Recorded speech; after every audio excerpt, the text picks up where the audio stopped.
તો રથયાત્રા પૂર્વે કોંગ્રેસના નેતાઓએ કર્યું રથ પૂજન। ભગવાન જગન્નાથ, ભાઈ બલભદ્ર, બહેન સુભદ્રાના રથનું પૂજન કરવામાં આવ્યું।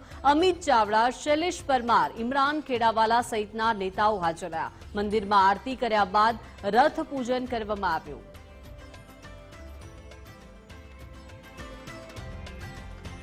ભગવાન જ્યારે આવતીકાલે નગરમાં બધી જગ્યાએ ભ્રમણ કરવાના છે, લોકોને દર્શન આપવાના છે, ત્યારે ગુજરાતની 7 કરોડની જનતાની સુખાકારી માટે, શાંતિ માટે, સમૃદ્ધિ માટે, પ્રગતિ માટે આજે અમે સૌએ પ્રાર્થના કરી છે। આજે એક તરફ ચોમાસાની શરૂઆત થઈ છે, અનેક વિસ્તારોમાં વધારે વરસાદને કારણે નુકસાન પણ છે, સાથે સાથે ખેડૂતો ખેતી માટેની તૈયારીઓ પણ કરી રહ્યા છે। ગુજરાતમાં આજે અનેક પ્રશ્નોથી પ્રજા પીડિત છે, સાથે સાથે અનેક સમસ્યાઓ પણ છે।